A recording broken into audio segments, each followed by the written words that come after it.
Good afternoon, YouTube. Welcome to Ferret Face. So today we're out at AIMExpo in Las Vegas. So we went out here today to check out some cool stuff. So I'm going to go kind of quick through this and we're going to try to kind of split this down. So right here we are at the RAR booth. So RAR Mantis has been huge to us and we really enjoy their bikes. We've been a really good product and a really good company supporting their stuff. So right here we're seeing some of the new models that they're bringing in. This is like a kind of a street like fighter type bike, and then this is the classic 72 volt bike they've got right here with the guts seat on it. So this is pretty cool. I'm excited about a lot more of the accessories that they're showing on the bikes that are going to be coming here soon. We've moved a lot of these and customers have been very happy. What I'm showing here next is going to be this street fighter type, I don't know, it's kind of like a supermoto small. Still the same frames, it's about the same size, but it'll have real motorcycle brakes. They're estimating a much higher power, much higher speed, bigger battery, kind of everything there. So we're kind of super excited about this bike. This one is more of a prototype from my understanding.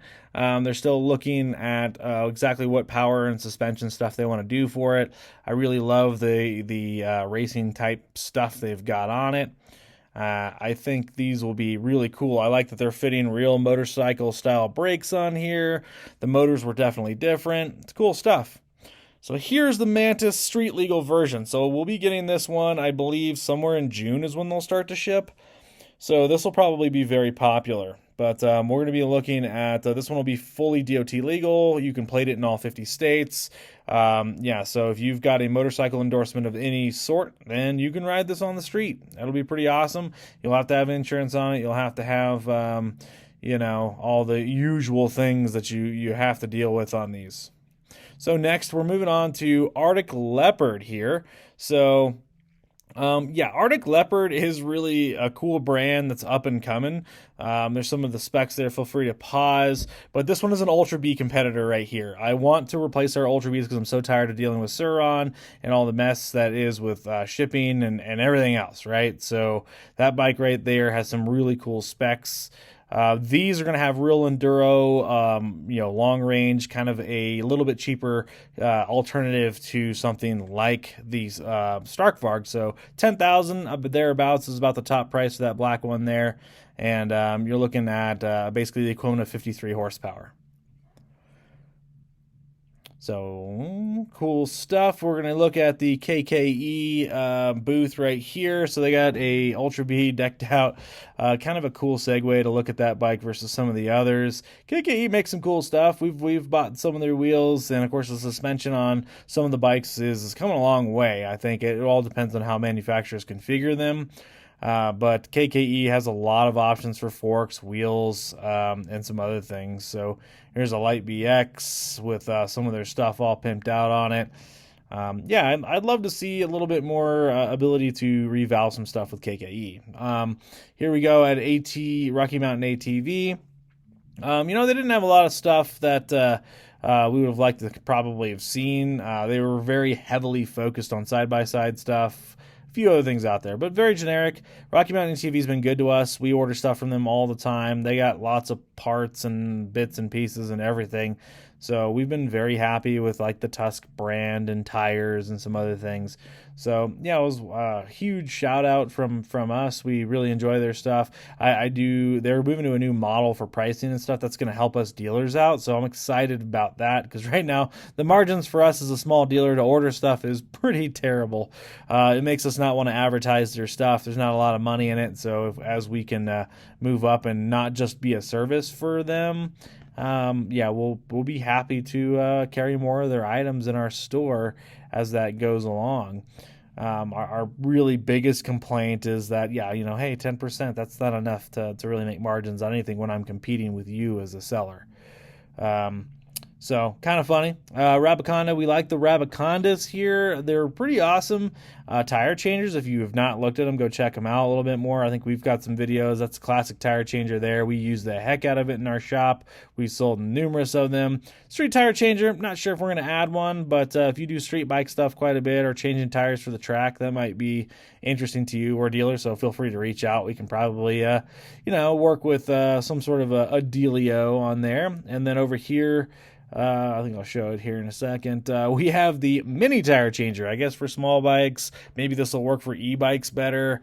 I'm not totally sure exactly what the target audience for this changer is versus just getting the regular one. So kind of weird to me. But hey, one more product in the stack, right? But the company from Estonia does very good. And then now on their regular dirt adventure tire changer thing here, they have a little bit of a lift for the legs now. We'll be buying those because I get too close to the ground. I like that idea right there.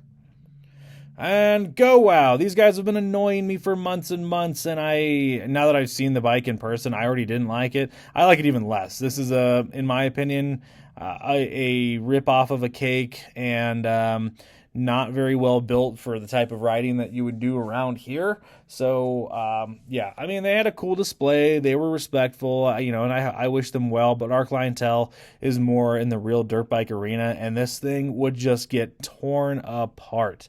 Yeah, there's no way. Those plastic side pieces would get broken pretty early on in any sort of crash out here in the rocks. The ground clearance looks to be pretty abysmal on the bike. If you're just commuting on this thing, it might be okay, but why?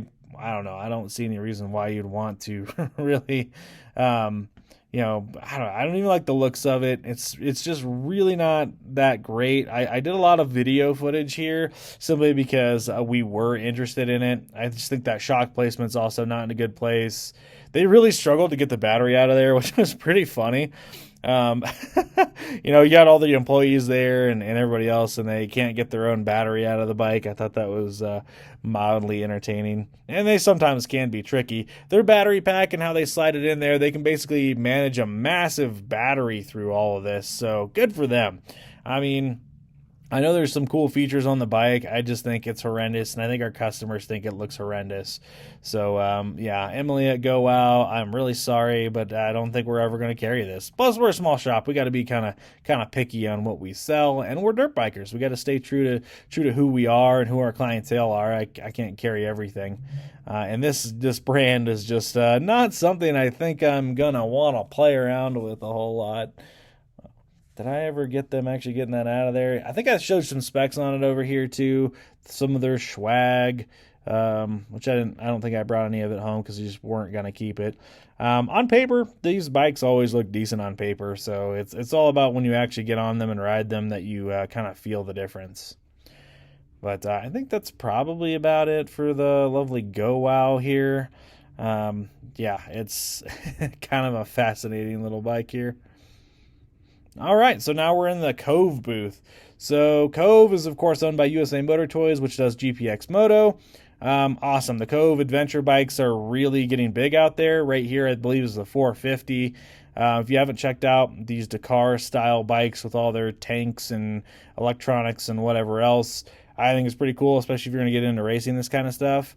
Me, personally, I think they're kind of a wannabe bike, but I know they'll sell because this is what people want to be. So, I'll stop hating on it too much. They're going to have a motocross type 450 in their lineup as well.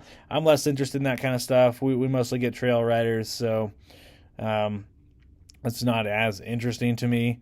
Here is the 800. This is a new model, I believe has not been released yet. I was more interested in this one because if I'm going to commute and have an adventure type bike, I needed to be somewhat practical, carry an extra passenger. And then here's a good look at the 250. The 250 might be a good bike. Don't know much about it. 400 street bike there, or 450 street bike, I should say. So some cool stuff. Now here's RFN.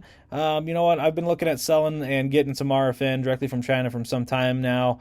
I know that that's probably frowned upon now that they have an actual U.S. distributor. We found out that one of our competitors, Motoclops, is going to be the main area rep for RFN, and we're right like a mile down the road. So if those guys want to keep RFN, I'm not gonna complain about it a whole lot. It's fine.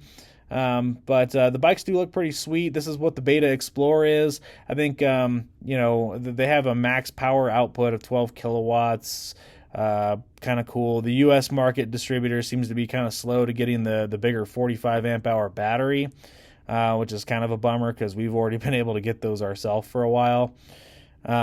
But hey, is what it is. I'm glad that they found somebody that they want to go with, and it's interesting. We've all got our competition. So here we got Kaofeng, I think. I don't know. The name is very foreign to me.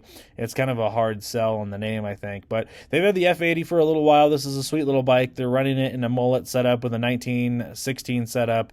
And, I don't remember all the specs on it. I believe they were putting pretty good power out there, at least 12 kilowatts. So I could be wrong about that. I think I look at some of the details here in a bit. We're most interested in the one behind the F80 here on the stand, which now has 2118 wheels on it. So there's some power outputs if you want to pause there. The Kaofeng, I don't know. Sometimes I think they should Americanize the names more for our market. Here's a more dual sport type bike in their lineup. They claim that it's going to be fully street legal, although they couldn't talk to any of their testing for DOT and all that stuff. I saw a few things on it that I think wouldn't pass DOT testing, but that's just a personal opinion. Otherwise, the build quality looks pretty good. I think the engine case bottom where the battery sits looks like it might not hold up real well. I love this color, though. This 1916 kind of feel on it. I think this could be a really good stand-in for something like the Teleria and whatnot. Looks way beefier. It's got better components on it. The seat's a little looks comfortable, but it looks a little much. But yeah, they got a few different options for batteries, motors, and some other things. So go check them out. We're looking at getting a demo bike from them and testing them out. But I am very excited about this bike right here, if I can get it in view. So it's 2118 wheels, and they're going to have, those are real full-size forks on it. Very large battery. So looking at some good ranges. Splash guard for the shock. The shock's angle looks a little like it might have kind of a harsh middle as you're stroking through it. So we'll have to kind of check that out and see how we like it. But we're pushing pretty hard to get one of these bikes for testing. I think this could be a great competitor. It's priced, I believe, right around $7,500, $7,000. So we'll be looking at, we're going to be looking at having that as a competitor in the shop. So it all depends on what we can do. But it looks like a good bike. The build quality seemed to be very good, seemed to be very sturdy. It probably was going to look on the heavier side too. But hey, you know what? If they can pull this off and it's a good, really strong competitor in the market, I'm all for it. They talked a pretty good game there. They were very friendly with us, so nothing but good things. This one is, I want to say Tug Jug, but it's Tough Jug. They got some cool jugs. They changed the geometry on the handles. The spouts, you can fill all the way to the top of the gas tank and it will not overfill. Very cool. We're going to be getting some in for testing, and if all goes well, we're probably going to carry them full time. We've had a lot of problems with renting out jugs and issues and stems cracking and breaking. They have a venting system and a very cool fill system, so go check them out. Tough Jug, we're going to probably carry some. So yeah,